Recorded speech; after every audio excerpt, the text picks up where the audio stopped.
गलवान घाटी में भारत के 20 सैनिकों की शहादत के बाद तनाव जैसा माहौल है। लद्दाख में भारत ने वास्तविक नियंत्रण रेखा पर सेना को अलर्ट कर दिया है। इस बीच भारत ने 3,488 किलोमीटर लंबे LAC पर माउंटेन फोर्स को तैयार कर दिया है। ये वो सेना की टुकड़ी है जो पहाड़ की ऊंचाइयों से दुश्मनों पर नजर रखती है। कहा जा रहा है कि चीन की सेना को करारा जवाब देने के लिए इन्हें सीमा पर तैनात किया गया है।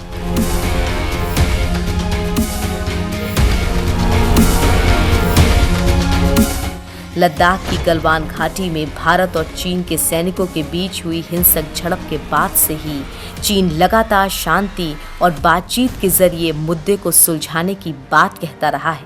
हालांकि तिब्बत बॉर्डर पर लगातार चीनी सेना युद्ध की तैयारियों में व्यस्त है। यहां और ज्यादा सैनिकों की तैनाती की जा रही है। पिछले दिनों PM मोदी ने कहा कि LAC पर अब इंफ्रास्ट्रक्चर बेहतर हो गया है। ऐसे में हमारे सैनिकों को यहाँ पेट्रोलिंग करने में आसानी होगी। जाहिर है चीन को बॉर्डर पर भारतीय सैनिकों की पेट्रोलिंग देखकर बौखलाहट होती है। इसके अलावा चीन को भारत के हिस्से में रोड और ब्रिज भी खटक रहे हैं। पहले LAC के कई इलाकों में सैनिकों को पहुंचाने में कई घंटे लगते थे, लेकिन हमारी सेना अब कुछ ही मिनटों में वहां पहुंच जाती है। चीन इस इलाके में बेहतर हो रहे इंफ्रास्ट्रक्चर को लेकर चिढ़ा हुआ है। मौजूदा हालात को देखते हुए भी चीन ने सीमा पर सेनाओं को अलर्ट पर रखा है। सीमा के पास मौजूद सभी एयरबेस पर लड़ाकू विमान बिल्कुल तैयार हैं। ये कभी भी चीन की नाक में दम कर सकते हैं। दोस्तों, चीन भारत की इन तैयारियों को देखकर डरा हुआ है। शायद इसीलिए उसने भी भारत से लगती सीमा पर सैनिकों का जमावड़ा बढ़ा दिया है। इतना ही नहीं, चीन भारत की बढ़ती ताकत से भी डरा हुआ है और वो अब बातचीत के लिए गिड़गिड़ा रहा है। और इसी वजह से सीमा विवाद को सुलझाने के लिए दोनों देशों के बीच कमांडर लेवल की बैठक हो रही है। इस बैठक के लिए चीन ने ही भारत को संदेश दिया था। वहीं अंतर्राष्ट्रीय स्तर पर चीन को घेरने के लिए रक्षा मंत्री रूस यात्रा पर हैं, जहां चीन को घेरने की रणनीति पर काम होगा। दोस्तों, आज हम आप लोगों को चीन और भारत के बीच बढ़ते तनाव का हर वो अपडेट देंगे जिसे आपके लिए जानना जरूरी है। भारतीय सेना की तैयारियों से डरा चीन। चीन ने बॉर्डर पर तैनात किए फाइटर जेट। 15 जून की रात जो खूनी झड़प चीन और भारतीय सैनिकों के बीच हुई, उससे दोनों देशों के बीच तनाव बढ़ गया है। भारत ने चीन की चालाकियों को समझते हुए सेना के तीनों अंगों को अलर्ट कर दिया है। तब से ही भारतीय वायुसेना के फाइटर जेट्स की आवाज़ें लद्दाख के आसमान का सीना चीर रही हैं। फाइटर जेट्स की ये आवाज़ें शायद बीजिंग तक सुनाई दे रही हैं। तभी तो चीन ने डरकर अपनी वायुसेना के प्लेन बॉर्डर पर जमा करने शुरू कर दिए हैं। लेह में भारत के MiG-29 और अपाचे लड़ाकू हेलीकॉप्टर्स तैनात करने के बाद चीन ने भी लद्दाख से सटे अपने एयरबेस होटान, नग्याररी, शिगात्सेट और न्यांगची में बड़े पैमाने पर फाइटर जेट, बमवर्षक विमान और हेलीकॉप्टर्स तैयार कर दिए हैं। यही नहीं, चीन की सेना ने पेंगोंग सो झील पर फिंगर 4 के आगे भारतीय सैनिकों को गश्त से रोकने के लिए अपनी आक्रामक कार्रवाई और निगरानी को बढ़ा दिया है। PLA अरुणाचल की सीमा पर भी अपनी गतिविधियों को तेज कर दिया है। पेंगोंग सो झील पर जहां चीन की सेना LOC को बदलना चाहती है, वहीं चीनी सेना ने गोगार हॉट स्प्रिंग में भी बड़े पैमाने पर सैनिकों और हथियारों की तैनाती की है। बताया जा रहा है कि चीन ने ऊंचाई वाले इलाके में उड़ान भरने के अनुकूल लड़ाकू विमान J-11 और J-16S को लद्दाख से सटे इलाकों में तैनात किया है। चीन के शेनयांग J-11 रूस की सुखोई Su-27 का चीनी वर्जन है। ये फाइटर प्लेन एयर सुपीरियर होने के साथ ही साथ दूर तक हमला करने में सक्षम है। इसमें 2 इंजन लगे होते हैं, जिससे जेट को ज़्यादा पावर मिलती है।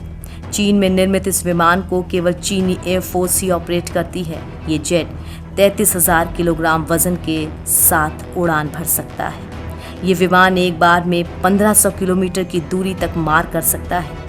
हालांकि इनसे टक्कर लेने के लिए भारत के पास सुखोई और मिराज जैसे फाइटर प्लेन हैं। इसके अलावा अगर ज़रूरत पड़ी तो भारत तेजस को भी मैदान में उतार सकता है, जिसका चीन के पास कोई तोड़ नहीं है।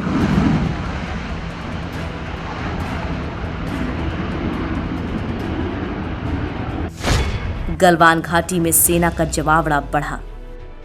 चीन की ओर से हलचल को बढ़ता हुआ देख भारतीय सेना ने भी अपनी तैयारियां कर रखी हैं और किसी भी तरह की स्थिति से निपटने के लिए तैयार है। इसका कारण ये भी है कि 15 जून की घटना के बाद दोनों देशों की सीमाओं के बीच अब विश्वास की कमी है। गलवान घाटी के PP-14 क्षेत्र में अब दोनों देशों की सेनाएं अपने आप को मजबूत करने में लगी हैं। चीनी सेना यानी PLA LAC पर आर्टिलरी और टैंक्स के साथ मौजूद है, तो वहीं भारतीय सेना भी पूरी तैयारी कर रही है और उसकी तैनाती मजबूत है।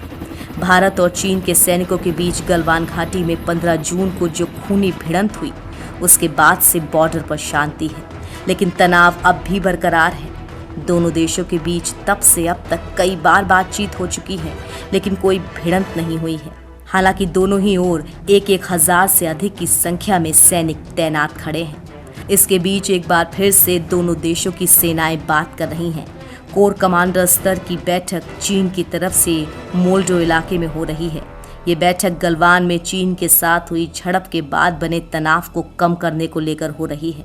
बैठक में भारत की तरफ से लेफ्टिनेंट जनरल हरिंदर सिंह बैठक का नेतृत्व कर रहे हैं, तो चीन की तरफ से मेजर जनरल लियू लिन बैठक में शामिल हैं। चीनी सीमा पर तैनात हुई माउंटेन फोर्स।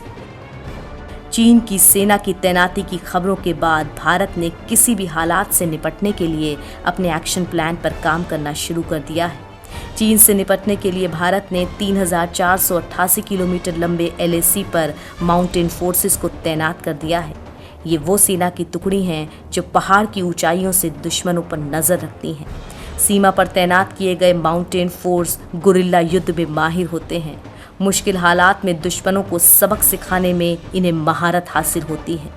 खासतौर पर इन्हें पहाड़ों पर लड़ने के लिए स्पेशल ट्रेनिंग दी जाती है। 1999 के कारगिल युद्ध में माउंटेन फोर्स ने पाकिस्तानी सैनिकों को मुंह तोड़ जवाब दिया था। खुद चीन के एक्सपर्ट्स ने पिछले दिनों कहा था कि इतनी मजबूत माउंटेन फोर्स न तो अमेरिका के पास है और न ही रूस के पास, बल्कि ये ताकत सिर्फ भारत के पास है। इससे आप समझ सकते हैं कि चीन की सेना आखिर भारत की तैयारियों से क्यों डरी हुई है। लद्दाख में सेना को मिला गोली चलाने का अधिकार। पूर्व लद्दाख की गलवान घाटी में चीनी सैनिकों के साथ हिंसक झड़प के बाद भारतीय सरकार ने वास्तविक नियंत्रण रेखा पर नियमों में बदलाव किया है। बदलाव के साथ ही अब सरकार ने LAC पर तैनात भारतीय सैनिकों को पूरी आज़ादी दे दी है। इसके तहत सेना के फील्ड कमांडरों को ये अधिकार दिया गया है कि वो विशेष परिस्थितियों में जवानों को हथियारों के इस्तेमाल की इजाज़त दे सकते हैं। यानी अगर फिर से चीन के सैनिकों ने 15 जून वाली हिमाकत करने की कोशिश की, तो जवान हथियार के दम पर चीन को सबक सिखा सकेंगे। लद्दाख में जैसे ही सरकार ने सेना को हथियार चलाने की छूट दी, इससे चीन को मिर्ची लग गई। हथियार के इस्तेमाल की छूट मिलने से चीन का सरकारी प्रोपेगेंडा अखबार ग्लोबल टाइम्स भड़क उठा।